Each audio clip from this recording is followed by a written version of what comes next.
Assalamualaikum warahmatullahi wabarakatuh. Saya Reza Falevi dari Prodi Ilmu Politik 2017. NPM saya 2017-13-002. Kali ini saya akan mempresentasikan tentang metode dan teknik penyusunan rancangan peraturan perundang-undangan.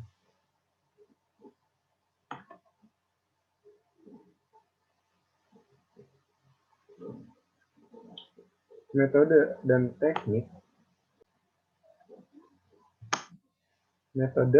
teknik penyusunan rancangan peraturan perundang-undangan.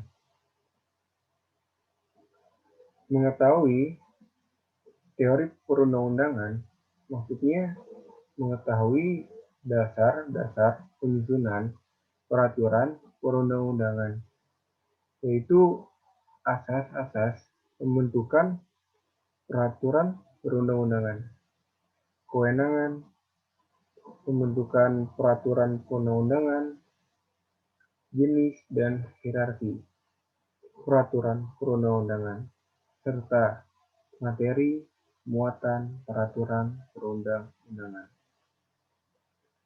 Asas-asas pembentukan peraturan perundang-undangan yang perlu diketahui meliputi kejelasan tujuan, kelembagaan, kesesuaian antara jenis, hierarki, dan materi muatan dapat dilaksanakan, efektivitas dan efisiensi, kejelasan rumusan, dan keterbukaan.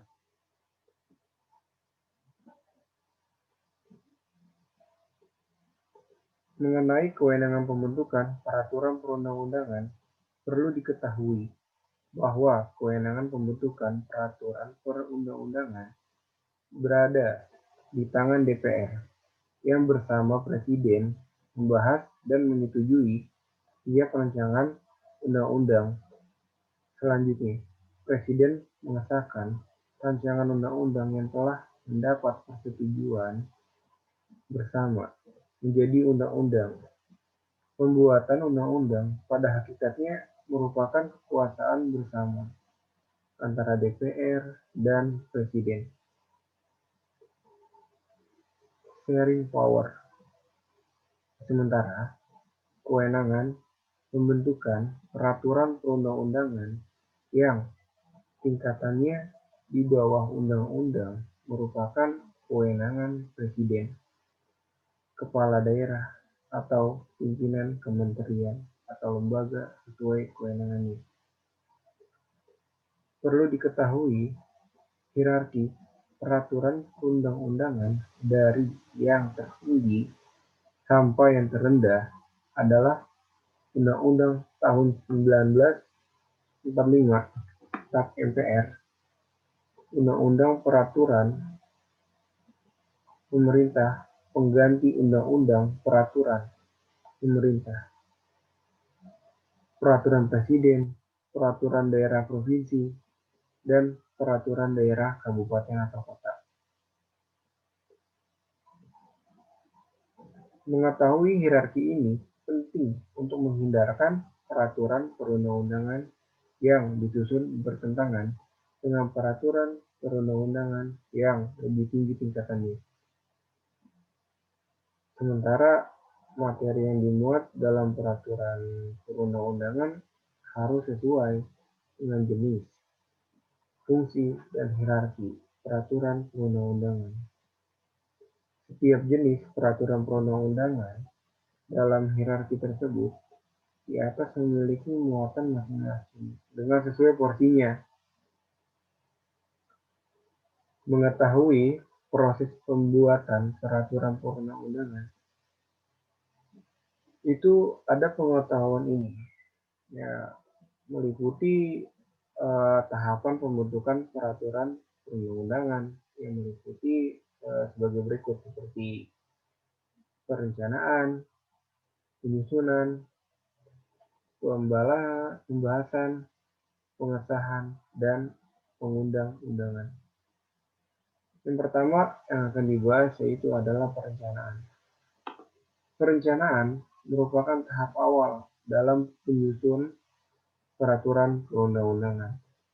Dalam perencanaan, diinventarisasi masalah yang ingin diselesaikan beserta latar belakang dan tujuan penyusunan peraturan perundang-undangan. Masalah yang ingin diselesaikan setelah melalui pengkajian dan penyelarasan dituangkan dalam naskah akademik.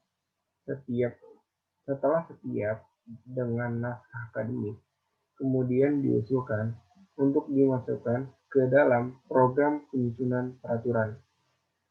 Untuk undang-undang, program penyusunannya disebut Program Legislasi Nasional atau Prolegnas. Yang kedua itu ada penyusunan. Penyusunan peraturan perundang-undangan dapat diartikan dalam dua maksud.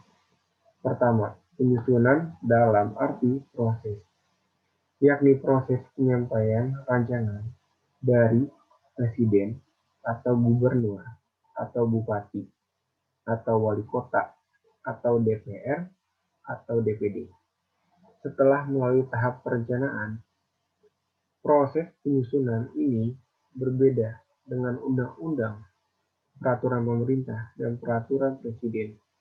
Kedua penyusunan dalam arti teknik penyusunan yakni pengetahuan mengenai tata cara pembuatan judul, pembukaan, batang tubuh, dan penutup, penjelasan dan lampiran. Yang ketiga ada itu pembahasan. Pembahasan adalah pembicaraan mengenai substansi peraturan perundang-undangan di antara pihak-pihak terkait.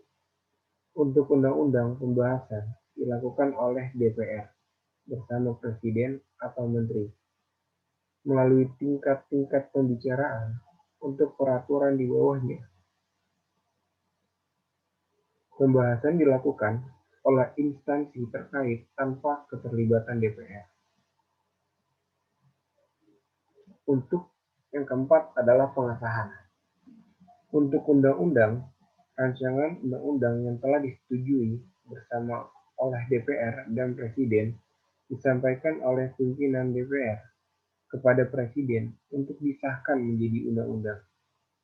Untuk peraturan perundang-undangan di bawah undang-undang disampaikan oleh Menteri Hukum dan HAM kepada Presiden melalui Kementerian Sekretariat Negara atau Sekretariat Kabinet. Kemudian ada pengundangan.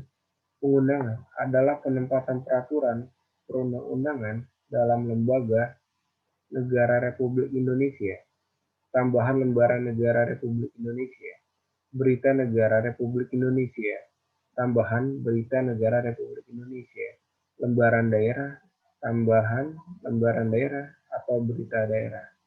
Tujuan pengundangan adalah agar masyarakat mengetahui isi peraturan perundang-undangan tersebut dan dapat menjadi acuan kapan suatu peraturan perundang-undangan mulai berlaku dan mengikat.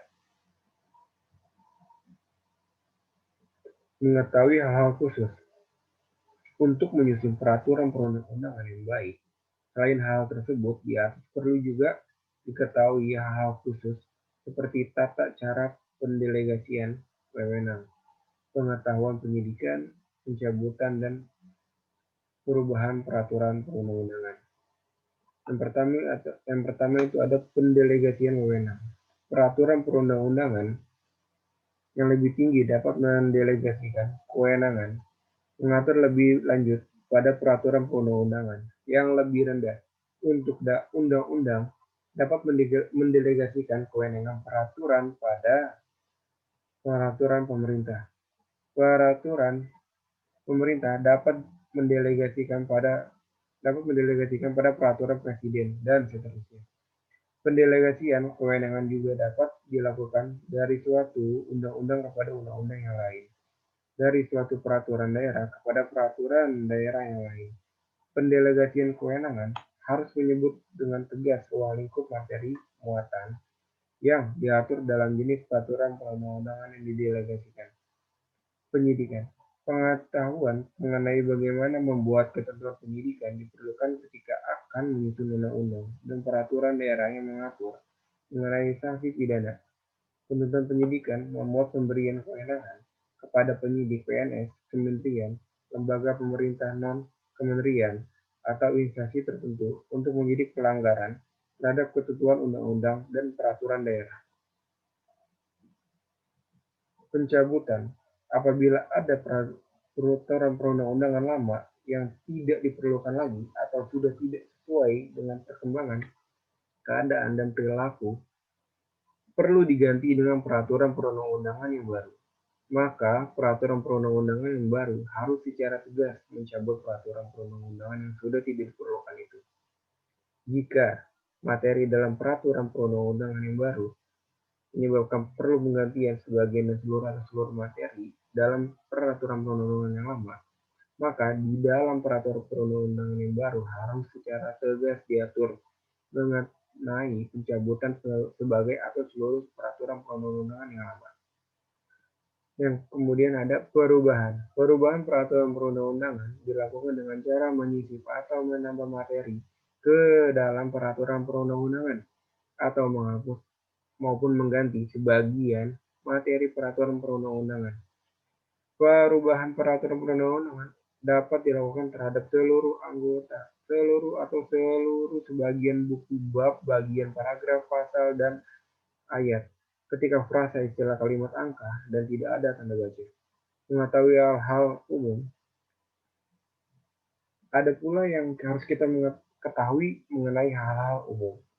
Yang perlu diketahui dalam rangka penyusunan peraturan perundang-undangan adalah naskah akademik, penyebarluasan, serta sumber bahan dan informasi peraturan perundang-undangan.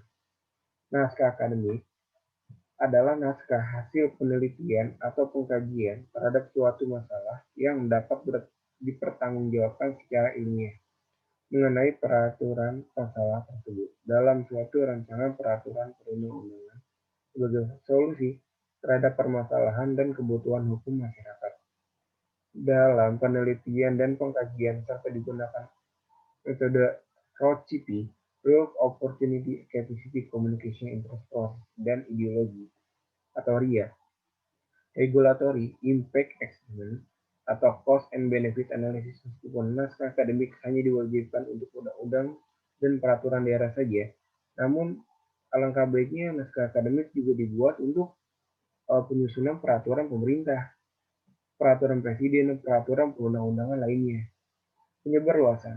Penyebarluasan itu dilakukan oleh DPR, termasuk DPD, dan pemerintah sejak penyusunan prolegnas, penyusunan rancangan undang-undang, pembahasan tentang undang-undang, hingga pengundangan penyuluhan dilakukan untuk memberikan informasi atau memperoleh masukan masyarakat. Setelah peraturan perundang-undangan ditetapkan, biasanya disebarluaskan baik dengan fotokopi salinan peraturan perundang-undangan instansi terkait maupun melalui website instansi terkait ke masyarakat. Untuk peraturan perundang-undangan ditandatangani Presiden disebarluaskan oleh Kementerian Sekretariat Negara atau Sekretariat Kabinet. Selain menyebarluaskan peraturan perundang-undangan, Kementerian Sekretariat Negara dan Sekretariat Kabinet juga menyimpan naskah peraturan perundang-undangan asli dan salinan otentik sebagai arsip. Sementara peraturan perundang-undangan dalam bentuk lembaran negara dan berita negara disebarluaskan dan diarsip oleh Kementerian Hukum dan HAM. Kemudian ada sumber informasi. Sumber informasi dalam menyusun peraturan perundang-undangan secara online maupun internet dapat diakses melalui website. Kemudian ada penggunaan bahasa. Dalam penyusunan peraturan perundang-undangan, penggunaan bahasa amatlah penting. Apabila bahasa yang digunakan dalam peraturan perundang-undangan dapat dimengerti oleh masyarakat, maka dapat diharapkan peraturan perundang-undangan akan dapat dilaksanakan. Namun sebaliknya, apabila bahasa tidak dapat dimengerti, maka akan sulit mengharapkan tujuan dan peraturan perundang-undangan akan tercapai. Bahasa dalam peraturan perundang-undangan hendaknya mudah dimengerti oleh masyarakat umum atau ordinary person, tidak hanya oleh pembuatnya, sarjana hukum atau praktisi hukum saja. Bahasa peraturan perundang-undangan pada dasarnya tunduk kepada kaidah tata bahasa Indonesia. Bahasa pembentukan kata, penyusunan kalimat, teknik maupun penjelasan eja, namun bahasa perundang-undangan juga sangat disesuaikan untuk cara penulisannya. Perencanaan penyusunan undang-undang dilakukan melalui program legislasi nasional yang biasa disebut prolegnas, yang merupakan skala prioritas program pembentukan undang-undang dalam rangka mewujudkan sistem hukum internasional. Prolegnas membuat program pembentukan undang-undang dengan judul rancangan undang-undang materi yang akan diatur dan keterkaitannya dengan peraturan perundang-undangan. Penyusunan sebuah rancangan undang-undang dapat berasal dari DPR atau Presiden. Rancangan undang-undang harus disertai naskah akademik. Naskah adalah hasil penelitian atau pengkajian hukum dan hasil penelitian lainnya terhadap suatu masalah tertentu yang dapat dipertanggungjawabkan secara ilmiah mengenai pengaturan masalah tersebut dalam satu rancangan undang-undang sebagai solusi terhadap permasalahan yang telah ada. Dalam pembentukan peraturan perundang-undangan diperlukan partisipasi masyarakat. Masyarakat berhak memberikan masukan secara lisan maupun tulisan dalam pembentukan peraturan perundang-undangan sebagaimana diatur dalam pasal 96 Undang-Undang Nomor 12 Tahun 2011 tentang pembentukan peraturan perundang-undangan. Masukan secara tertulis dapat dilakukan melalui rapat. Dengan rapat pendapat umum, kunjungan kerja, sosialisasi seminar, lokakarya, dan diskusi. Masyarakat di sini adalah orang, perseorangan, atau kelompok yang mempunyai kepentingan atas substansi rancangan peraturan perundang-undangan tersebut dan untuk memudahkan masyarakat dalam memberikan masukan setiap rancangan peraturan perundang-undangan harus dapat diakses dengan mudah oleh masyarakat. Sekian dari saya, Reza Valevi, untuk materi yang berjudul Metode dan Teknik Penyusunan Rancangan Peraturan Perundang-undangan. Assalamualaikum warahmatullahi wabarakatuh.